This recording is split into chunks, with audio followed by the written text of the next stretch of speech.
Hi, எல்லோரும் எப்படி இருக்கீங்க? நல்லா இருக்கீங்களா? இன்றைக்கி நம்ம அழகான ஒரு ஸ்லிங்கி செய்ய போகிறோம். அதுக்காக நான் A4 ஷீட்டை ஒரே சமமாட்டு ஒரு 30 பீஸ் எடுத்திருக்கேன். நீங்கள் 30லேருந்து 50 பீஸ் வரையும் எடுத்துக்கோங்க. இந்த மாதிரி நடுவில் 2ஆக மடக்கிக்கிட்டு அதையே 2ஆக மடக்குங்க. அதுக்கப்புறம் இந்த தேர்ட் இருக்கிற லைன் இன்னும் நான் காட்டினேன் இல்லை, இந்த இடத்துல மடக்கி விட்டுட்டு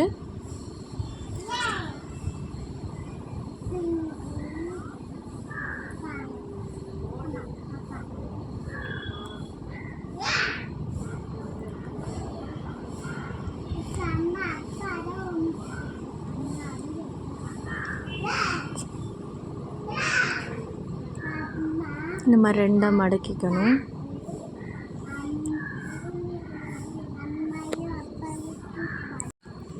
ரெண்டாக மடக்கிக்கிட்டு அதுலேருந்து இந்த மாதிரி மடக்கி விடணும் உள்ளாடி பார்த்து. அதே மாதிரி மறு சைடையும் மடக்கிக்கணும்.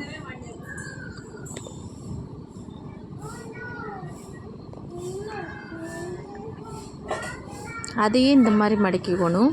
அதுக்கப்புறம் அதில் ஃபஸ்ட்டில் ஒரு லைன் இருக்கும், அது தெரியுதான்னு தெரியல. செகண்ட் ஒரு லைன் இருக்குது. செகண்ட் இருக்கிற லைனில் தான் நம்ம மடக்கிக்கணும். ஃபஸ்ட் இருக்கிறது கிடையாது, செகண்ட் இருக்கிற லைனில் தான் நம்ம மடக்கிக்கணும். அதை இந்த மாதிரி மடக்கிக்கணும். மேலே பார்த்து அந்த லைனுக்கு நேர் இந்த மாதிரி மடக்கி விட்டுக்கணும். இப்போ நமக்கு ஒரு V மாதிரி கிடைக்கும்.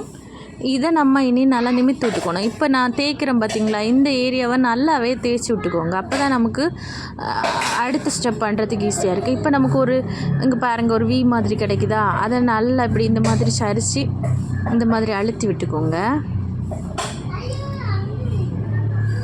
அழுத்தி விட்டுட்டு இந்த மாதிரி சேர்த்துக்கிட்டால் போதும். இப்போ அது முதல்ல இருந்த வியோடையும் இது கொஞ்சம் வித்தியாசமாக இருக்கும். இந்த சைடு இப்படி இருக்கும், அடுத்த சைடு இந்த மாதிரி இருக்கும். இது மாதிரி இன்னொன்று பண்ணுறேன் பார்த்துக்கோங்க. ஃபஸ்ட் 2ஆக மடக்கிக்கணும். அதுக்கப்புறம் சென்டர் லைனில் திரும்பவும் இந்த மாதிரி மடக்கிக்கணும். அதே மாதிரி மேல் சைட்லேருந்து திரும்பவும் இந்த மாதிரி மடக்கிக்கணும். அதுக்கப்புறமா அதுலேருந்து தேர்டு லைனுக்கு வரணும். நல்லா தேய்ச்சி விட்டுக்கோங்க.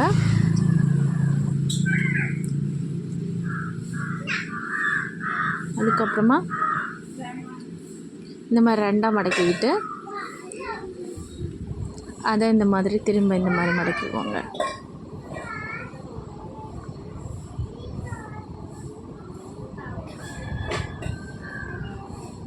அதுக்கப்புறம் இந்த மாதிரி பண்ணிவிட்டு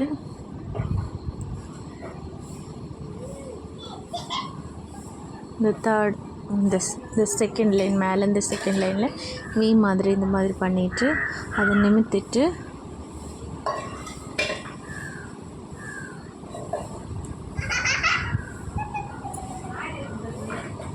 இந்த மாதிரி பண்ணிக்கணும்.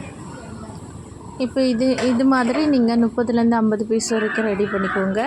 இப்போ அதை நான் எப்படி பொறுத்து நான் உங்களுக்கு காட்டி தாரேன். அதை 1 by 1ஆக நமக்கு ரவுண்டாக பொருத்தி விட்டால் போதும். பொறுத்துறது கொஞ்சம் கஷ்டமாக இருக்கும். நீங்கள் 1, 2 பண்ணும்போது உங்களுக்கு அந்த பிடி கிடச்சிடும்.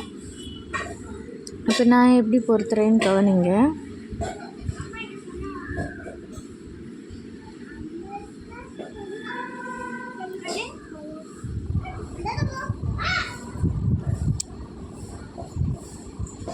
இந்த மாதிரி ஒரு எண்டை இந்த மாதிரி இது பண்ணிவிட்டு இந்த மாதிரி ஒரு ஃபஸ்ட்டு எண்டை இந்த மாதிரி பண்ணிக்கிட்டு இதுக்குள்ளாடி உள்ளே விட்டுக்கணும். நல்லா அட்ஜஸ்ட் பண்ணி அதை அப்படி இந்த மாதிரி விட்டுக்கோங்க. இதே மாதிரி மற்ற எல்லா பீசஸையும் பண்ணிக்கோங்க. ரவுண்டாக வந்துகிட்டே இருக்கும், ரொட்டேட்டாகவே மேலே சுருண்டு வந்துகிட்டே இருக்கும். இப்போ நான் ஃபைனல் பண்ணிட்டேன். இந்த பாருங்கள்,